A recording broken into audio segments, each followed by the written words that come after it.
Hi everyone. In this video, we're going to talk about geometric series. A geometric series is a special kind of series that can be written in the form sum from 1 to infinity of a r to the n minus 1. Here, a is called the initial term, since it's the first term of the series, and r is called the common ratio, since to get from one term to the next, you multiply by r.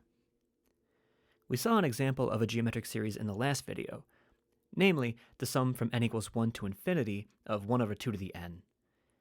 Messing around with this series a bit, we find that we can rewrite it as the sum from n equals 1 to infinity of 1/2 times 1/2 to the n minus 1. So, this is a geometric series with initial term 1/2 and common ratio also 1/2. Now, geometric series are super nice because it's very easy to tell if they converge or diverge. It's all summed up in the following theorem. A geometric series converges if the absolute value of the common ratio is less than 1.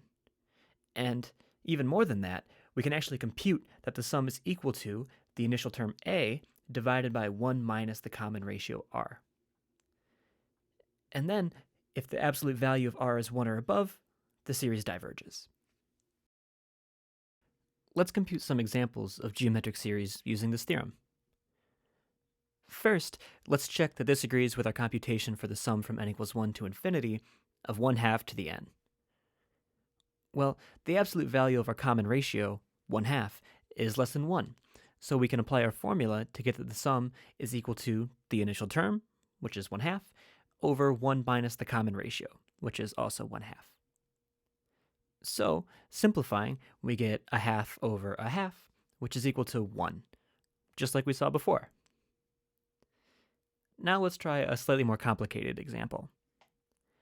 Let's say we were given the sum from n equals 1 to infinity of minus 1 to the n times 10 over 4 to the n minus 1.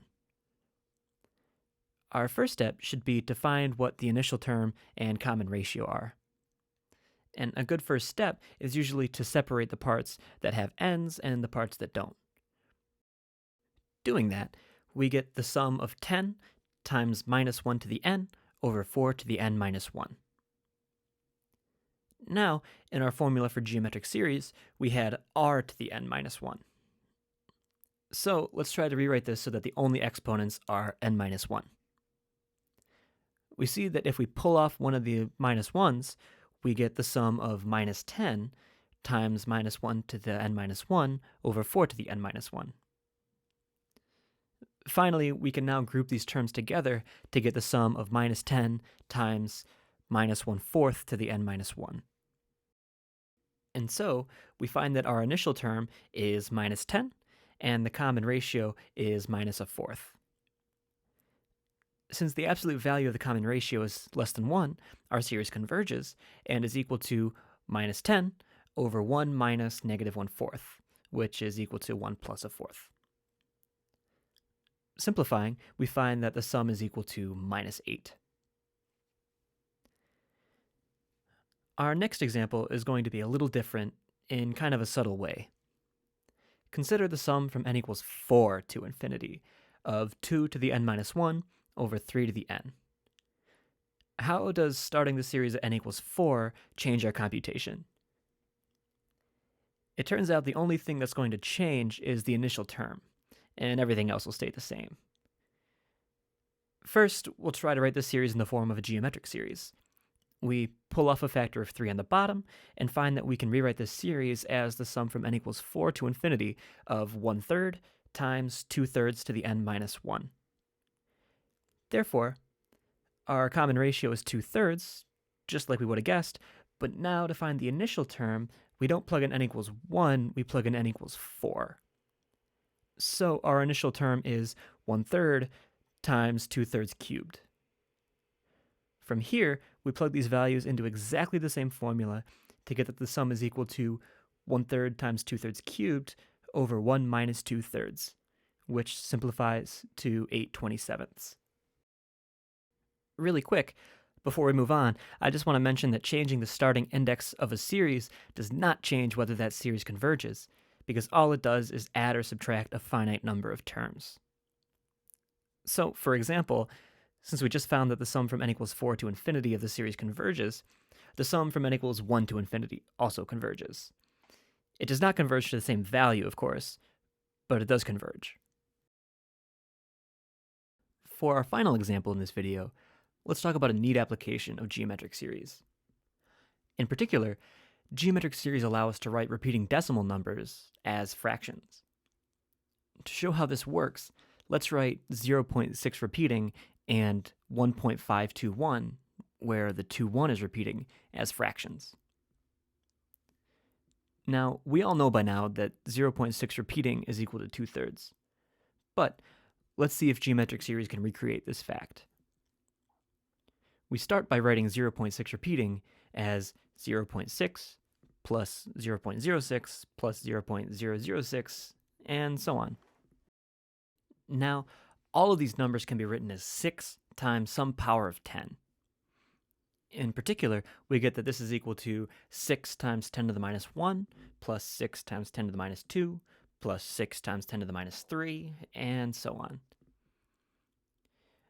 Writing this in series form, we get that this is the sum from n equals 1 to infinity of 6 times 1/10 to the n, which looks just like a geometric series. Since the common ratio is 1/10, we can plug this into our formula and get that the sum is equal to the first term, which in this case is 0.6 over 1 minus 1/10. And this simplifies to 2/3, just like we want it. The same process will work for any repeating decimal. So let's try it with 1.521 repeating. We start exactly the same way, by splitting apart all of the repeating parts to get 1.5 plus 0.021 plus 0.00021 plus 0.0000021, and so on. Now we write all of the repeating parts as 21 times some power of 10. In this case, we get 1.5 plus 21 times 10 to the minus 3rd, plus 21 times 10 to the minus 5th, plus 21 times 10 to the minus 7th, and so on. Now, we can write this in series form to get 1.5 plus the sum from n equals 1 to infinity of 21 times 1/10 to some power. And what should the exponent be here? Well, when n equals 1, it should be 3. When n equals 2, it should be 5. And when n equals 3, it should be 7. And then it increases by 2 every time. So it looks like the exponent should be 2n plus 1. All we have to do now is mess with this series a little bit to make it look geometric. We don't really like the 2 or the 1 in the exponent. So let's pull off one factor of 1/10 to get the sum of 21/10 times 1/10 to the 2n. Then we can use our properties of exponents to rewrite 1/10 to the 2n as 1 over 100 to the n. Now the series actually looks geometric, where the common ratio is 1/100th and the initial term is 21/10 times 1/100th. Plugging this into our formula for geometric series, we get 1.5 plus 21/10 times 1/100th over 1 minus 1/100th. Finally, we can simplify and combine these fractions to get that 1.521 repeating is equal to 251 over 165.